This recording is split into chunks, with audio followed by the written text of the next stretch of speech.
Hello everyone, welcome to Kartikeya IAS Academy. Let's see the current affairs. The first topic is delay in free breakfast plan in school. Okay, this is something regarding to the midday meal scheme which is being provided to the students in the schools. Okay, along with that there was a proposal that they even need to provide breakfast to the kids. We'll see here what happened to that plan and why there is delay in it and what is the necessity of providing breakfast. We'll see here. Okay. Parliamentary Standing Committee on Education has recommended that all government schools start providing free breakfast in the coming academic year as part of an expansion of the midday meal scheme according to the new education policy. Okay, the new education policy was brought after many years. There was a old education policy which has been following, which we are following from many decades. Okay. Now, a new education policy was brought, and in that they have mentioned that even free breakfast has to be provided to the kids. But why there is delay now? Why they didn't start this yet? The reason is education minister says that severe funding crunch. Okay, there is crunch in the funding. So because of that, there is delay in the breakfast plan. It's not that they are not going to provide, they will be providing, but because of the lack of funding, now they are not able to provide it on time. What are the other new components added here in the midday meal scheme? An expansion of coverage from the 1st to 8th class students to include pre-primary as well. Okay. ఇప్పటి వరకు 1st to 8th class students వాళ్ళకి మాత్రం provide చేసేవారు. ఇప్పుడు pre primary ఎవరైతే ఉన్నారో వాళ్ళకి కూడా ఈ మిడ్ డే మీల్ స్కీమ్ అనేది ప్రొవైడ్ చేస్తున్నారు. And the provision of breakfast along with the midday meal scheme, they are even going to provide the breakfast. The committee recommends that under the scheme, all schools start providing breakfast in the next academic year as envisaged in National Education Policy 2020. 2020లో ఏదైతే education policy వచ్చిందో అప్పుడు ఏం చెప్పారు అంటే next academic year ఏదైతే వస్తుందో అప్పటి నుంచి అందరూ కూడా బ్రేక్ఫాస్ట్ని కూడా ప్రొవైడ్ చేస్తారు అని చెప్పారు. బట్ ఇప్పుడు అన్ని స్కూల్స్లో కూడా బ్రేక్ఫాస్ట్ అన్నది ఇంకా స్టార్ట్ అవ్వలేదు. As I have told you, because of the crunch in the funding. Background యాక్చువల్గా ఇది ఫస్ట్ ఎందుకు వచ్చింది mid day meal scheme, necessity ఏంటి, ఇవన్నీ ఎందుకు పెట్టారు అన్నది మనం చూద్దాం. The mid day meal schemes provided to students in government are aided school should be supplemented by breakfast. ఎవరు చెప్పారు? ఇది న్యూ ఎడ్యుకేషన్ పాలసీలోని ప్రపోజ్ చేసింది. This is one of the proposal in the new education policy. Okay, as per ఎందుకు mid day meal scheme అనేది compulsory యాక్చువల్గా ఈ government స్కూల్స్లో అంటే it is according to the provisions of the national food security act 2013. As per this act, the children who are studying from 1st standard to 8th or within the age group of 6 to 14 are entitled to 1 midday meal free of charge. ఎప్పుడు ఇది school ఎన్ని రోజులైతే function అవుతుందో అన్ని రోజులు కూడా వాళ్ళకి ఇది పెట్టాలి. హాలిడేస్ ఎప్పుడైతే స్కూల్లో ఉంటుందో ఆ రోజు ఫుడ్ పెట్టరు. బట్ అదర్ దాన్ దట్ ఎన్ని రోజులు స్కూల్ ఫంక్షన్ అవుతుందో అన్ని రోజులు కూడా వాళ్ళకి ఒక పూట ఫుడ్ పెట్టాలి. అంటే మిడ్ డే ఏదైతే మధ్యాహ్నం పూట లంచ్ ఏదైతే ఉంటుందో దాన్ని ఫ్రీగా ప్రొవైడ్ చేయాలి అక్కడ చదివే పిల్లలందరికీ కూడా. Okay, government in all schools run by local bodies, government and government aided schools. This is according to the national food security act. ఎందుకు అసలు ఫుడ్ అనేది ఎందుకు ప్రొవైడ్ చేస్తున్నారంటే ఎవరైతే పువర్ ఫ్యామిలీస్ ఉంటారో if they are not given proper food to పిల్లలు ఎవరైతే ఉన్నారో వాళ్ళకి ప్రాపర్ ఫుడ్ అనేది లేకపోతే వాళ్ళలోని న్యూట్రిషన్ అన్నది వాళ్ళకి అందదు. మాల్ న్యూట్రిషన్ వల్ల ఏమవుతుంది, వాళ్ళ ఎదుగుదల అన్నది ఉండదు. If they don't grow well, next వీళ్ళే future generation. So future generation అంతా కూడా ఏ విధంగా తయారవుతుంది, మాల్ న్యూట్రిషన్ కిడ్స్ అన్నే ఉంటారు. So because of that, to stop that now they are encouraging kids to, ఇదొక రీజన్ కూడా. పువర్ పీపుల్ ఎవరైతే ఉంటారో వాళ్ళు పనికి పంపకుండా పిల్లల్ని స్కూల్కి పంపిస్తారు. ఎందుకని, అట్లీస్ట్ వాళ్ళకి ఒక పూటైనా అక్కడ మంచిగా ఫుడ్ దొరుకుతుంది అన్న ఉద్దేశంతో అయినా స్కూల్కి పంపిస్తారు అని కూడా ఆ విధంగా ఎంకరేజ్ చేయడం కోసం కూడా దీన్ని పెడతారు. ఎందుకని బ్రేక్ఫాస్ట్ ఇంక్లూడ్ చేయాలి అనుకుంటున్నారు?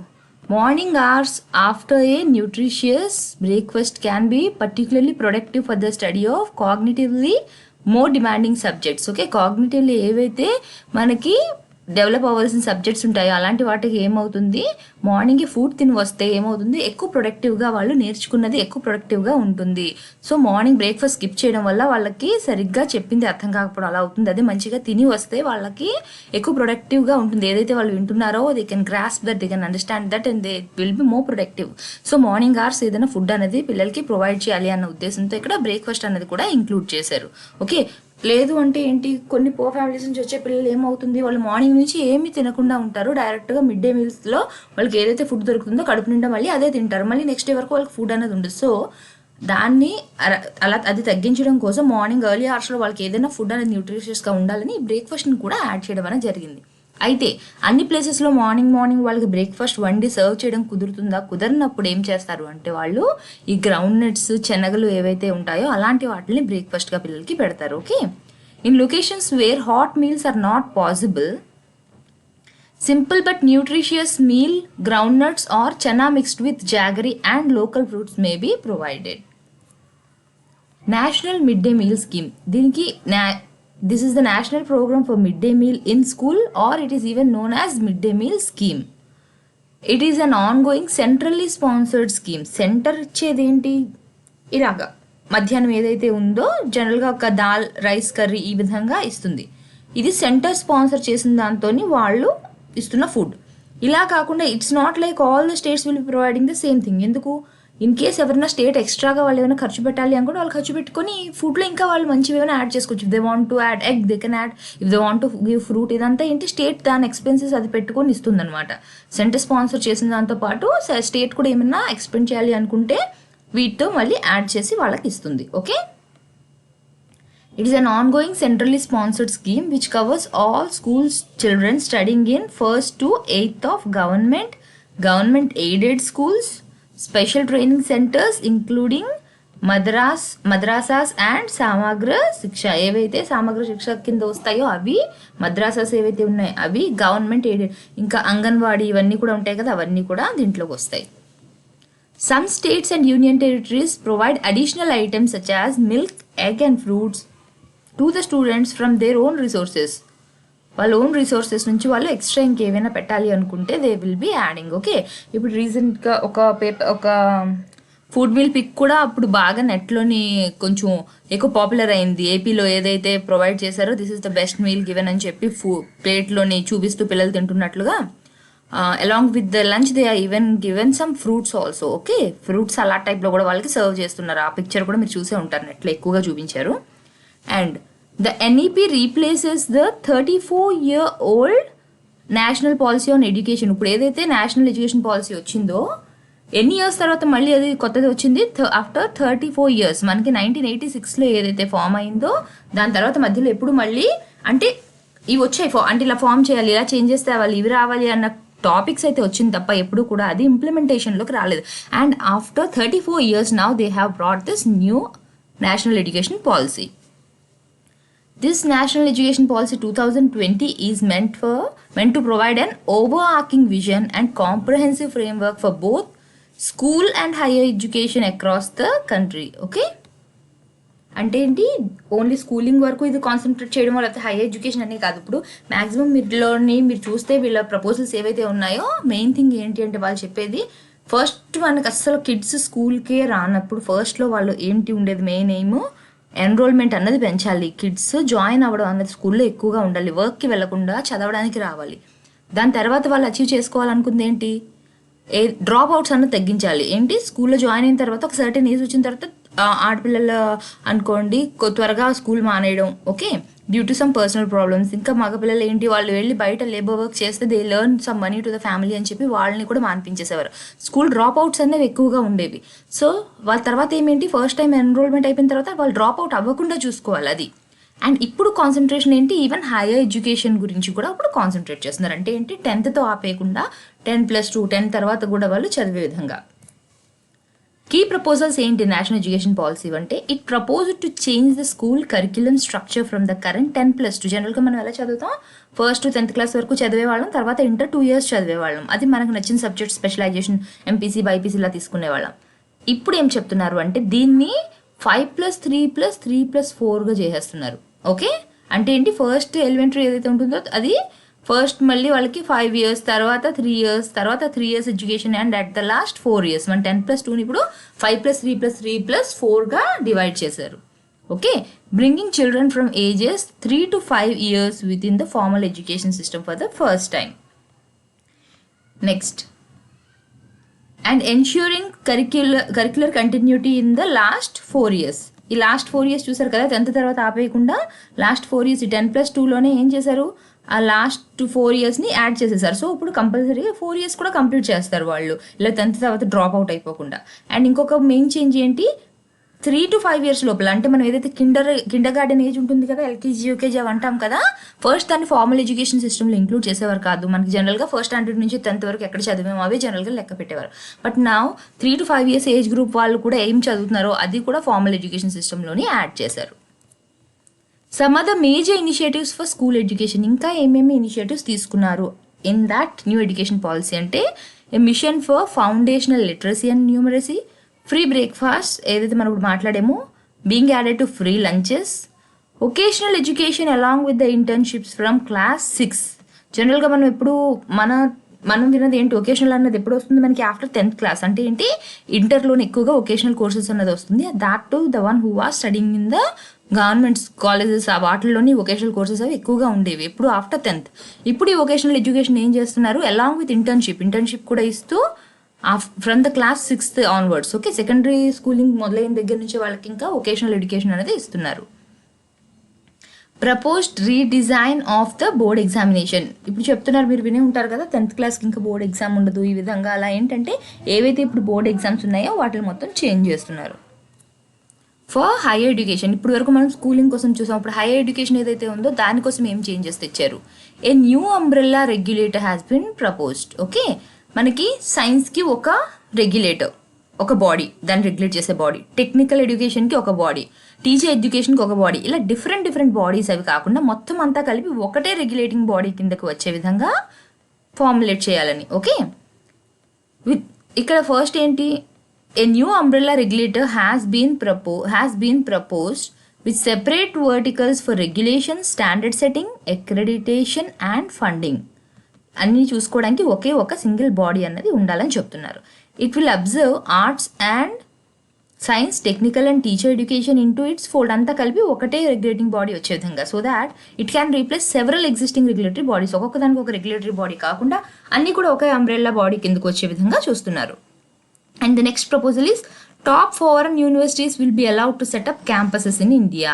బయట వేరే దేశాల్లో ఉండే యూనివర్సిటీస్ ఏవైతే ఉన్నాయో అవి కూడా వచ్చి ఇండియాలో క్యాంపస్ పెట్టుకునే విధంగా అలౌ చేస్తున్నారు.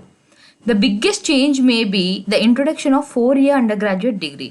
ఓకే, మనం ఫస్ట్ ఎలాగా అండర్ గ్రాడ్యుయేట్ డిగ్రీ ఏదైతే ఉండేదో దాన్ని చేంజ్ చేసి ఇప్పుడు 4 years కింద చేస్తున్నారు. Okay, with options for entry and exit and various stages. అంటే 4 years మనం అందులోనే ఉండాలా, మళ్ళీ బయటకు రావడం కావద్దు, అలా ఏం లేదు. 4 years మధ్యలో ఎప్పుడైనా జాయిన్ అవ్వచ్చు, ఎక్కడైనా ఎగ్జిట్ అయ్యే విధంగా ఆప్షన్స్ ఉండే విధంగా చేశారు. Okay, A credit transfer system and the abolition of the MPhil ప్రోగ్రామ్ని కూడా అబాలిష్ చేయాలని చెప్తున్నారు. అయితే ఇప్పుడు ఏదైతే ఇప్పుడు 4 years అండర్ గ్రాడ్యుయేట్ డిగ్రీ అన్నానో ఇది అప్పుడే అన్ని కాలేజెస్లోని స్టార్ట్ చేసేయలేదు, కొన్ని చోట్ల మాత్రమే ప్రస్తుతానికి స్టార్ట్ చేశారు, కొన్ని చోట్ల ఇంకా మనం ఎప్పుడు ఉండే 3 years డిగ్రీ మాత్రమే నడుస్తుంది. ఓకే, అండ్ ఎంఫిల్ ఏదైతే ఉందో అది అబాలిష్ చేస్తున్నారు అన్నాం కదా, అది కూడా ఇప్పుడు ఎవరైతే కరెంట్ ఎంఫిల్ చేస్తున్నారో ఓకే వాళ్ళకేమి డిస్టర్బెన్స్ లేదు, they can continue with that. కాకపోతే ఇంకా కొత్తగా ఏవి అప్లికేషన్స్ నెక్స్ట్ ఇయర్ నుంచి మళ్ళీ కొత్తగా ఎవరు జాయిన్ అవ్వడానికి అయితే మాత్రం ఏమీ పాసిబిలిటీ లేదు. టైమ్ లైన్ ఫర్ ఇంప్లిమెంటేషన్, ఎప్పటికల్లా ఇప్పుడు ఇన్ని ప్రపోజల్స్ పెట్టారు, ఒకటి గుర్తుపెట్టుకోండి, ఇవన్నీ కూడా ప్రపోజల్స్ మాత్రమే. This is not any act, కంపల్సరీగా చేయాలి అన్న టైప్ యాక్ట్ ఏమీ కాదు, ఇవన్నీ ప్రపోజ్ చేశారు through this policy. Okay, so ఇవి ఎప్పటికల్లా ఇంప్లిమెంట్ చేస్తామని చెప్తున్నారు.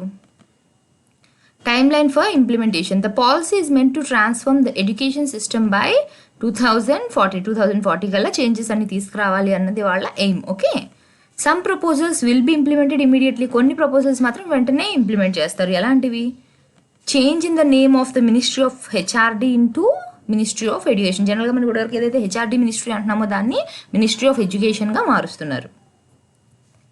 ఇందులో డిఫికల్టీస్ ఏంటి, వెంటనే ఇంప్లిమెంటేషన్ చేయడానికి కానీ తర్వాత అయినా సరే చేయడంలో వచ్చే ప్రాబ్లమ్స్ ఏంటి, ఏమంటి challenges they are going to face ఓదే. Some of the proposals require legal changes, కొన్ని వాటికి లీగల్గా చేంజెస్ తీసుకురావాలి. The proposal for the Board of Governors for universities may also require amendments of the Central and State Universities Acts. Actual amendments తీసుకురావాలంటే it will definitely take some time. A cabinet note has already been moved to set up the National Research Foundation as a trust under the government. Okay, ఒక ట్రస్ట్గా చేయడం కోసం already పెట్టారు. But in order to make it a fully autonomous body and act may be required. As I have told you, these are just proposals. ఇవి ఇంకా act కాదు. But ఇవి implement అవ్వాలి అంటే there need to be some amendment in the existing acts or there need to be some new act to come in. The process of converting affiliated colleges into degree granting autonomous institutions and then further into fully fledged universities is estimated to take at least 15 years. అంటే ఏంటి, last year ఏదో వచ్చేసింది policy అని next ఇయర్కే వాళ్ళు మళ్ళీ చేసేయాలంటే కుదరదు. They have their own time limit, in that they can do that. Next topic is gender discrimination alleged in NDA admission. NDA ఏదైతే ఉందో, ఓకే, ఆర్మీలోకి వెళ్ళడానికి ఏదైతే ఎంట్రన్స్ ఎగ్జామ్ ఉందో ఇందులోని ఉమెన్కి అప్లై చేసుకోవడానికి లేదు, ఓన్లీ మెన్ అప్లై చేయడానికి ఉంది. సో ఎందుకు ఈ డిస్క్రిమినేషన్ అని దీనికోసం అప్పీల్ చేశారనమాట. ఓకే, అయితే ఏదైతే ప్లీజ్ చేశారో అందులో వాళ్ళు ఏమేమి పెట్టారో, పిటిషనర్ ఏమేమి పెట్టుకున్నారో అన్నది ఫస్ట్ మనం చూద్దాం. Okay, excluding women from the exam for the NDA and the naval academy is a violation. దేనికి వయలేషన్ అంటున్నారు? ఇట్ ఈస్ ఈక్వాలిటీ లేదు, ఇక్కడ ఈక్వాలిటీ చూపించడం లేదు. డిస్క్రిమినేషన్ అన్నది just based on the gender they are showing discrimination అని చెప్పి వాళ్ళు పిటిషన్ పెట్టుకున్నారు. Eligible and willing women who aspire for career in the armed forces are prohibited entry into these centers of excellence solely on the ground of gender. Okay, just because of gender we are not allowed to appear for those exams, so we are not able to apply for those exams అని చెప్పేసి plea పెట్టున్నారు. The act of categorically excluding eligible and willing women candidates from appearing for the National Defence Academy and Naval Academy examinations over the years solely on the ground of sex is a violation of the fundamental right of equality. So ఇక్కడ ఏ right కోసం discuss చేశారు? As I have told you, ఎక్కడైనా మనకి articles కానీ ఏమన్నా fundamental rights కానీ ఏమైనా సరే వస్తున్నాయి అంటే we have to definitely note down. ఇక్కడ నేను ఇప్పుడు ఈ టాపిక్ చెప్పానంటే వెంటనే మీరు పక్కన అది ఏ ఆర్టికల్ కింద వస్తుంది అనేది రాసుకోండి. Okay, right of equality before the law and equal protection of the law. ఇప్పుడు ఇది యాక్చువల్గా మనకి న్యూస్లో వచ్చిన ఆర్టికల్. ఓకే, వాళ్ళు ఎందుకని why they are so much concern అంటే, ఇప్పుడు చూడండి, ఇప్పుడు ఇంకొక వేరే ఎంట్రన్స్ త్రూ అయినా వాళ్ళు వెళ్ళొచ్చు కదా, మరి ఎందుకు ఓన్లీ ఎన్డీఏ ఎంట్రన్సే కావాలంటున్నారు ఆర్మీలోకి వెళ్ళడానికి, ఉమెన్కి అలౌ చేయట్లేదని ఎందుకు ఇలా అంటున్నారు అంటే, ఎవరైతే ఇప్పుడు జనరల్గా ఏంటి ఎన్డీఏ ఎంట్రన్స్ వాటికి కూడా యాజ్ పర్ మై నాలెడ్జ్ ఒక 18 years ఎంతో లోపల ఉన్న అన్మ్యారీడ్ మెన్ అయితేనే అలౌ చేస్తారు. ఓకే, అయితే ఇక్కడ అదే సేమ్ మళ్ళీ అన్మ్యారీడ్ అయినా సరే ఉమెన్ని మాత్రం అలౌ చేయడం లేదు. అండ్ ఎన్డీఏ త్రూ ఎవరైతే వెళ్తారో వాళ్ళకి ఇచ్చే ట్రైనింగ్, ఉమెన్ వేరే ఎగ్జామ్ రాసి ఎవరైతే వస్తారో వాళ్ళకి చాలా షార్ట్ పీరియడ్ ఉంటుంది, వీళ్ళకి ఇచ్చినంత ట్రైనింగ్ వాళ్ళకి ఎవరు. That is one concern they are showing. Okay, next ఇటువంటిదే సేమ్ మనకి ఆల్రెడీ ఒక కేసు జరిగింది, దాంట్లో ఏంటి జెండర్ ఈక్వాలిటీ ఉండాలి అని చెప్పి జడ్జ్మెంట్ అనేది ఇచ్చారు. ఆ కేసు ఏంటన్నది కూడా మనం ఈరోజు చూద్దాం. Permanent commission. Okay, same similar plea అన్నది ఇదే టాపిక్ మీద అప్పుడు పెట్టుకున్నారనమాట appeal. The Supreme Court's judgment in February last year helped women officers gain a level playing ground and compete on a par with their male counterparts for the permanent commission. ఆర్మీలోకి వాళ్ళు enter అవుతారు, like exam రాసి వాళ్ళు qualify select అవుతారు. But after few years వాళ్ళు మళ్ళీ ఏం చేయాలి, permanent commission కోసం అని చెప్పి వాళ్ళు మళ్ళీ అప్లై చేసుకుంటారు. అయితే ఏమవుతుంది, ఇక్కడ ఉమెన్ని మళ్ళీ అలౌ చేయలేదన్నమాట, ఓన్లీ మెన్ మాత్రమే పర్మనెంట్ కమిషన్స్ కోసం మళ్ళీ పెట్టుకోవచ్చు. సో అప్పుడు మళ్ళీ అపీల్ అయినా చేశారు. ఏంటి, సేమ్ వాళ్ళ కౌంటర్ పవర్ ఎవరైతే ఉన్నారో ఇద్దరు ఈక్వల్లీ ఎలిజిబుల్ అయినా సరే based on the gender they are not being allowed అని చెప్పి అప్పుడు జడ్జ్మెంట్ ఏమి ఇచ్చింది, ఈవెన్ ఉమెన్ కూడా అలౌ చేయాలి అని చెప్పి, ఉమెన్ ఆఫీసర్స్ కూడా. ఓకే, దీని బ్యాక్గ్రౌండ్ అంటే ఫస్ట్ ఏమేమి జరిగాయి అంతా కూడా చూద్దాం. The contribution of women in the Indian army goes back to 1888. ఎప్పటి నుంచి? 1888 నుంచి ఉంది మనకి. when Indian nursing service was formed during British Raj. ఇదంతా కూడా నేను ఒక బ్లాగ్లోంచి తీశాను. Okay, it was in and after 1992 when the army inducted women officers in non-medical roles as well. Okay, 1992 వరకు వాళ్ళని ఏ విధంగా తీసుకునేవారు, నర్సింగ్ కోసం అని చెప్పి తీసుకునేవారు, నర్స్ లాగా. ఓకే, 1992 నుంచి వాళ్ళని నాన్ మెడికల్ రోల్స్ కూడా తీసుకున్నారు, మెడికల్ కాకుండా జనరల్ వేరే పొజిషన్స్ కూడా ఆర్మీలోని ఉమెన్ని అలౌ చేశారు. Earlier women were recruited under the women special entry scheme. A scheme ద్వారా ఫస్ట్ వాళ్ళని తీసుకునేవారు? Women special entry scheme. Under it, they received shorter pre-commission training periods as compared to their male counterpart. As I have told you, ఇలా వేరే వాటి ద్వారా వాళ్ళు entry అయినా కూడా ఏమవుతుంది, ఎవరైతే మేల్ వాళ్ళు ఉన్నారో వాళ్ళకంటే వీళ్ళకి ఇచ్చే ట్రైనింగ్ ఏదైతే ఉంటుందో అది చాలా తక్కువ పీరియడ్ ఉండేది in comparison. In 2006 WSES scheme was replaced with SSC scheme. ఇప్పుడు మీ అందరికీ తెలిసింది SSC ఎగ్జామ్ అంటారు కదా. సో ఈ WSES స్కీమ్ బదులుగా 2006లోనే ఏమొచ్చింది? SSC స్కీమ్ వచ్చింది. Which was a bold step towards gender equality. But still women officers could not at the end of 10 years of service. జనరల్గా 10 years సర్వీస్ అయిన తర్వాత వాళ్ళు మేల్ అప్లై చేసుకోవచ్చు, బట్ ఉమెన్ ఎవరైతే ఉన్నారో వాళ్ళు మళ్ళీ పర్మనెంట్ కమిషన్ కోసం ఆప్ట్ చేసుకోవడానికి లేదు. అప్పుడు దీనికోసం అని చెప్పి 2003లో ఢిల్లీ హైకోర్టులోని ప్లీ అనేది పెట్టుకున్నారు, పిటిషన్ అనేది పెట్టుకున్నారు. ఏమని చెప్పి? పర్మనెంట్ కమిషన్ కూడా ఉమెన్ని అలౌ చేయాలి అని చెప్పి. Okay, followed by writ filed by Major Leena Gaurav in 2006 raising the same issue. మళ్ళీ 2006లోని మళ్ళీ సేమ్ ఇష్యూ మీద మళ్ళీ పిటిషన్ ఫైల్ చేసుకున్నారు కోర్టులో. In 2010 the Delhi High Court granted the permission to the women officers to seek permanent commission. 2003లో Delhi హైకోర్టులో plea పెట్టుకున్నారు, తర్వాత 2006లో కూడా సేమ్ ఇష్యూ మీద పెట్టారు. 2010లో ఢిల్లీ హైకోర్టు ఏమి ఇచ్చింది? పర్మిషన్ అనేది ఇచ్చింది. But the union government challenged the decision and moved the case to the Supreme Court. Delhi High Court ఇచ్చింది permission, but union government ఒప్పుకోలేదు. It challenged the decision of the Delhi High Court and it moved the case to the Supreme Court. Supreme Court announced its remarkable decision of granting permanent commission to women officers on 17th of February 2020. Okay? The SC had ordered the central government to grant permanent commission to them in the army's non-combat support units. ఇక్కడ మనకి command, combat రెండు ఉంటాయి. Okay, జనరల్గా మీకు బయట ఎక్కడ దొరకకపోవచ్చు information. మనకి command, combat అని రెండు ఉంటాయి. కమాండ్ దానికి అలౌ చేస్తున్నారు, కంబాట్ దానికి అలౌ చేయరు అనమాట జనరల్గా ఉమెన్. అయితే ఇప్పుడు ఇక్కడ ఆర్మీలోని నాన్ కంబాట్ సపోర్ట్ యూనిట్స్ ఏవైతే ఉన్నాయో వాటికి కూడా వీళ్ళని అలౌ చేస్తున్నారు ఇప్పుడు ఉమెన్ని. ఓకే, కొన్ని కంట్రీస్ ఉన్నాయి అందులోని కంబాట్ దానికి కూడా ఉమెన్ని అలౌ చేస్తారంటే ఏంటి, ఎక్కడైతే ఫైట్కి వాటికి వెళ్తారు కదా వార్కి, ఉమెన్ని ముందుండి నడిపించేటట్టు అనమాట. కొన్ని సిచ్యువేషన్స్లో వాళ్ళే ముందుండి వాళ్ళే మొత్తం అంతా లీడర్షిప్ తీసుకుని కూడా చేసే ఉన్నాయి ఎప్పుడైతే వార్ టైంలో. ఓకే, ఇంకా మనకి ఈ విషయం ఇంకా ఇండియాలోని అక్కడ వరకు కూడా ఇంకా అలౌ చేయలేదు. ప్రస్తుతానికి ఓన్లీ నాన్ కంబాట్ సపోర్ట్ వరకు కూడా వాళ్ళకి పర్మిషన్ అనేది దొరికింది. నెక్స్ట్ టాపిక్ ఏంటి? Telcos have to buy only from trusted sources. ఇది ఏంటంటే మన గవర్నమెంట్ ఏం చెప్పిందంటే, ఇప్పుడు టెలికామ్ సర్వీసెస్ వాళ్ళు ఉంటారు కదా, వాళ్ళు పార్ట్స్ ఏవైతే ఉంటాయి కదా, ఏమైనా ఎక్విప్మెంట్స్ వాళ్ళు సెటప్ చేసుకునేవి, అవి ఓన్లీ ట్రస్టెడ్ సోర్సెస్ నుంచి మాత్రమే తీసుకోవాలి అని చెప్పి. ఓకే, ఇది న్యూస్ యాక్చువల్గా. సో ఎందుకోసం అసలు ఇది పెట్టారు అన్నది మనం ఫస్ట్ చూద్దాం. Okay, A step to keep Chinese companies out of India's telecom expansion. మన టెలికామ్ ఏదైతే ఉన్నాయో ఎక్విప్మెంట్స్ కానివ్వండి ఇవన్నీ కూడా దాంట్ నుంచి చైనీస్ కంపెనీస్ తాలూకా ఇంటర్ఫరెన్స్ని బయట పెట్టడం అనమాట. అంటే ఏంటి, వాటిని దూరంగా పెట్టడం కోసం. A step towards excluding Chinese telecom equipment makers such as Huawei and ZTE. Huawei and ZTEని దూరంగా పెట్టడం కోసం. ఎందుకని చెప్పి హవాయ్ ఆర్ కరెక్ట్గా నేను ప్రొనౌన్స్ చేస్తున్నా లేదు నాకు తెలీదు, స్పెల్లింగ్ మాత్రం ఇది. And ZTE have been under global scrutiny for alleged installing backdoor vulnerabilities in a desperate bid to do spying for the Chinese government. I hope you understand. Chinese గవర్నమెంట్కి info ఏమైనా అందిస్తుందేమో, దానికోసం spying చేస్తున్నాయి, ఆ విధంగా ఏమైనా equipments చేస్తున్నాయేమో అని చెప్పి ఆ డౌట్తో వీటి మీద ఇంకా స్క్రూటినీ అన్నది జరుగుతుంది. సో ఇవన్నీ ఎందుకు యాక్చువల్గా వస్తున్నాయి అంటే, మనవి ఏవైతే టెలికామ్ ఇవి ఉన్నాయో వాళ్ళు హ్యాకింగ్ చేస్తున్నారు అన్న డౌట్ మీద. ఓకే, కొన్ని సిచ్యువేషన్స్ కూడా రీసెంట్గా అవన్నీ మీరు న్యూస్లో చూసే ఉంటారు. ఇవన్నీ జరగడం కూడా వీటి వల్ల ఏంటి అంటే, why to take the risk. ఎక్కడైనా సరే మెయిన్ ఏంటి, మనది ఏదైనా సరే ఇన్ఫర్మేషన్ వెళ్తుంది అంటే టెలికామ్ వాటి ద్వారానే కదా వెళ్తుంది. సో ఏమైనా హ్యాక్ చేసే ఛాన్సెస్ అవి ఉంటాయి కాబట్టి వీళ్ళ ఎక్విప్మెంట్స్ని మనం ఓన్లీ ట్రస్టెడ్ సోర్స్ నుంచి మాత్రమే తీసుకోవాలి అని చెప్పి టెలికామ్ వాళ్ళకి క్లియర్గా చెప్పేసింది.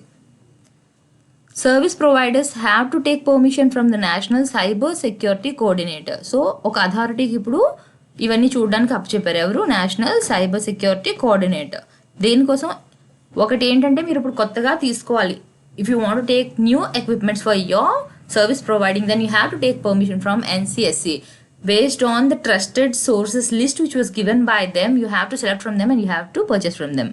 And if you have already purchased it from any x, the name, let's say the company name is X, and you have bought some from the X, and ఇప్పుడు దాన్ని మళ్ళీ అప్గ్రేడ్ చేయాలి అనుకుంటున్నారు, దానికోసం కూడా you have to contact this NCSC. Okay, for upgradation of existing network utilizing equipment not designated as trusted products. If they are in the list of the trusted products, then no issue. But if they are not in the list of trusted products, then you have to take permission from NCSC for their upgradation.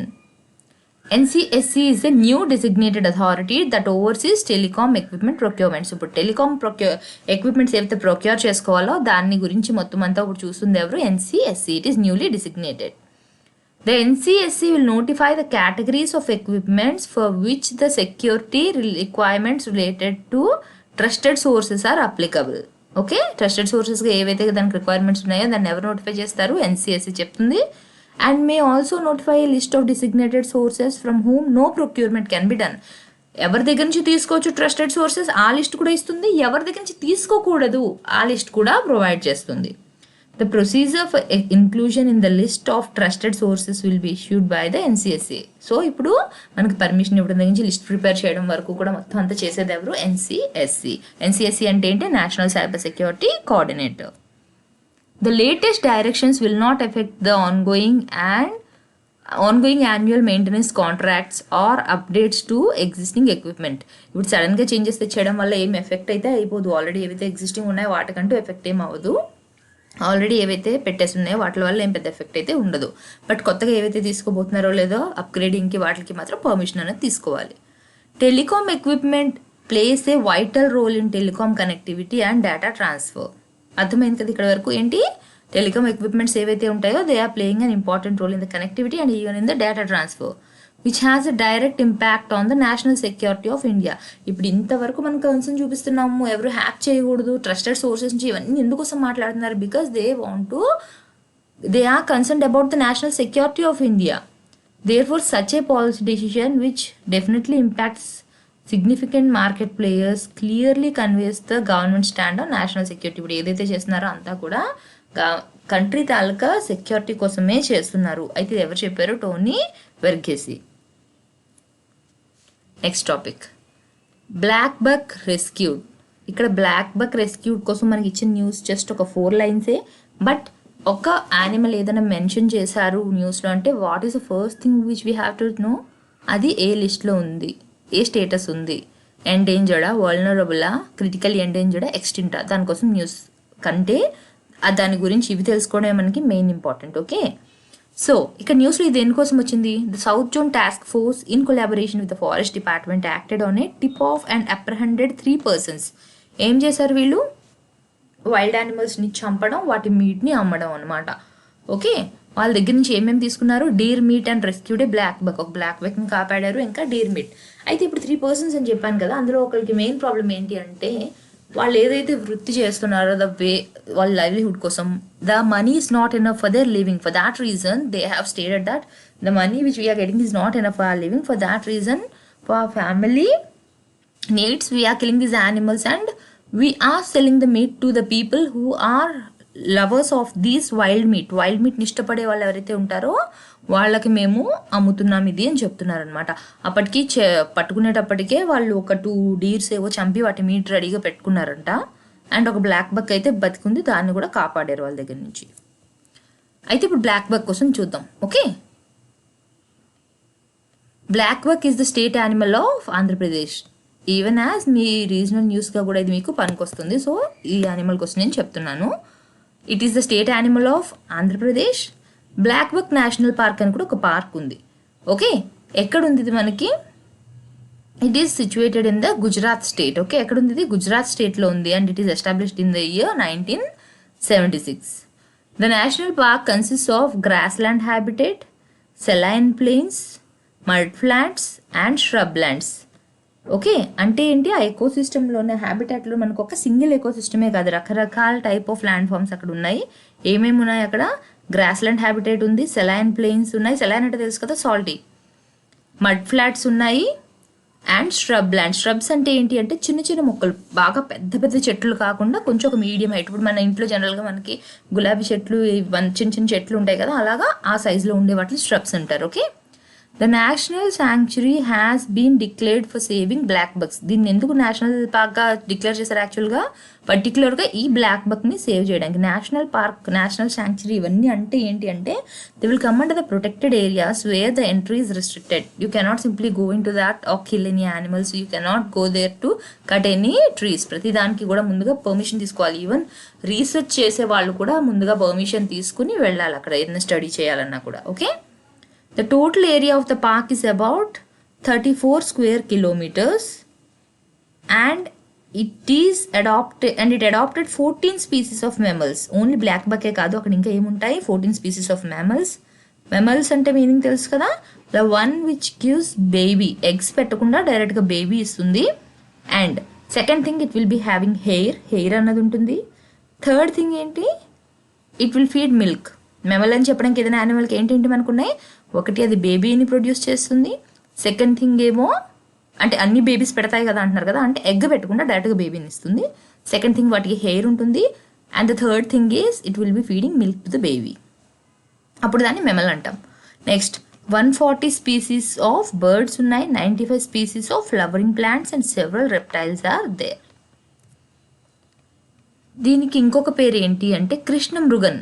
కృష్ణమృగం అంటే ఏంటి, Indian antelope అని చెప్పి. In Sanskrit text black bucks are called as కృష్ణమృగం. Sanskrit text బుక్స్లోని దీన్ని కృష్ణమృగం అని చెప్పి చెప్తారు. నెక్స్ట్ ఇది ఉండే హ్యాబిటేట్ ఏంటి, దీని హోమ్. హ్యాబిటేట్ అంటే సింపుల్ వర్డ్స్లో హోమ్. అది ఉండే హోమ్లో ఏమేమి ఉండాలి. Blackbucks habitats in the open grasslands, ఓపెన్గా ఉండాలి. డ్రై స్క్రబ్ ఏరియాస్లో ఉంటుంది, ఓపెన్ వుడ్లాండ్స్లో ఉంటుంది, సెమీ డెజర్ట్ ఏరియాస్లో ఉంటుంది, అండ్ థార్న్ ఫారెస్ట్, ముళ్ళుగా ఉండే ఫారెస్ట్ ఏవైతే ఉంటాయో అలాంటి places. These are the places where this lives.